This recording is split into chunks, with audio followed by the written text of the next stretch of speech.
we seem to have a change in the story for Guillem Farres and where he will be racing next year in what is supposed to be, or supposedly going to be, his MXGP debut. Now, as of the moment, he has a 33-point lead in the MX2 championship, ahead of Sasha Kunin, who probably threw away this title with Southwick. Now, you can say, yes, 2 rounds before the Southwick and subsequent British Grand Prix, correct me if I'm wrong there, Guillem Farres was already closing the gap, winning overalls, making the competition, championship contention, whatever you want to call it, closer.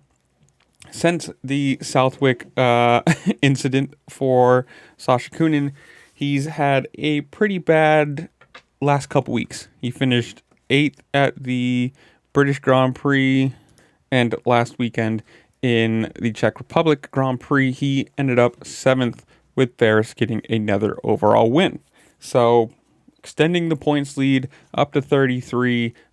Kunin's still not 100%, and Farres looks to be just, at the moment, the title favorite, right? He's closed the gap. He's put a pretty big gap between the two of them, and yes, you can say Kunin did injure himself and probably threw away this title for what is essentially some stupid wildcard races.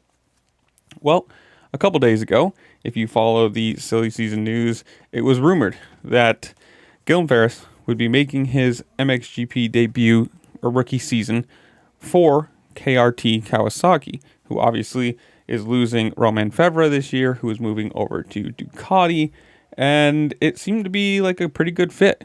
The supposed team for Triumph was Mikkel Harrop is going to move back over to the MXGP side of things after racing over here for the last couple years and helping to develop that bike, and that they were going to run a one-person team. Now, apparently, it is now believed that Triumph have made a suitable offer, with Farres now expected to remain with the British manufacturer for 2027. So this means that they're going to be running the 2-rider setup, which is pretty normal for these teams now. But if you're Triumph, this makes perfect sense, right? He's young, obviously proving that he's a good commodity at the moment. He's winning. He's winning races, winning overalls. He's got a championship lead. For all intents and purposes, unless he throws this away, he's probably going to be the MX2 champion this year. It'd be really bad for them to just say, we'll let you go. You can go race for Kawasaki and, whatever. For them, this makes sense, right? If they can give him a suitable offer and run a second 450, that would, why not? I mean, why would you let your young or young-ish, newly minted world champion leave the team? It only makes, if he comes back, right? If this is true, let's play that hypothetical game. If it is true and he does end up staying with Kawasaki, it only makes sense. He knows the brand. He knows the 250 bike. Switching over to the 450 is only going to be a power difference, maybe a little bit of frame, or a lesser change than it would be for him to go from Triumph to Kawasaki, have to learn, a completely different bike, a new team, new mechanic. I'm assuming just the change is so much easier to go from 250 to 450 on the same team, on the same bike, than it is to switch brands and, run your rookie season on a new team. Who knows? I mean, obviously, there's been interest on both sides of the pond. He has raced over here on the AMA side of things for a while. Didn't exactly have the best of luck while doing that. But, obviously things have changed. At least at the moment, he's proving he's really, really good at motocross. Can he, or could he do the supercross and motocross side of things? Who knows? And it doesn't really matter, because it sounds like the real options, or the real talks, are staying over there and just moving up towards the MXGP class. Now, from the Kawasaki side of things, it's a bigger problem, right?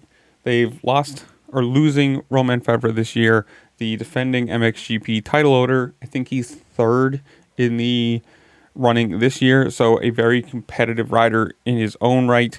And you have to wonder how serious these talks were. If they were almost to signing a contract, or just talking about like the tiny little bits of, maybe you want a little bit more money, or you want a little bit more bonus, or whatever it is. If they were to that point, to almost signing, talking about next year and blah blah blah, to oops, maybe he's not coming here, they've got to now find a rider to fill that seat. I mean, technically they don't have to. They could, run one and just whatever. But if you're going to be a full factory team, you're going to have a 450 rider. I mean, none of these people run 250 only, except for maybe Suzuki at this point, and they're not a real factory team, let's be honest. So it's going to be interesting, right? Because if there was, what's the adage? If there's smoke, there's fire. If somebody was talking about it, if the rumors out there, more than likely there was talks happening between Farres or his manager, whoever, and Kawasaki.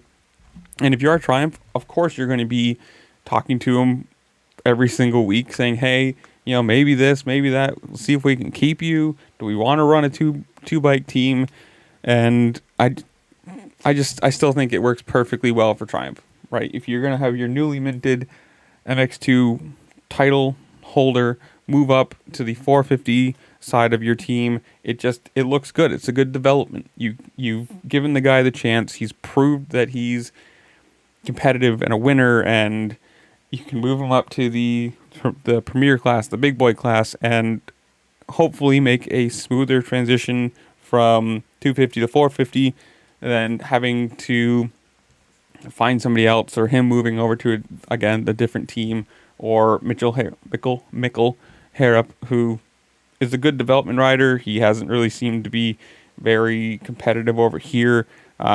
Who knows how well he would do moving back there. For the team, it probably looks better to have what would be hopefully a competitive young rider on the 450 side of things for your team, for your sponsors, and growing. But who knows? Again, this is all rumor, right? 1 week it's this team, 1 week it's that team, until it's signed on the dotted line and announced, and everybody knows what's actually going on. It's all purely fun rumor, silly season news. This is where I'm going to leave you guys. Comment down below. Tell me what you think. Does he go to Kawasaki? Should he stay at Triumph? Do you think he wins the title, or does Koonin come back? Whatever it is, comment down below. Tell me what you think. While you're down there, make sure to like, share, subscribe. Do all the fun things that this platform allows you to do, because it does really help me out, and I do very much appreciate it. And with that, I'll see you later. Peace.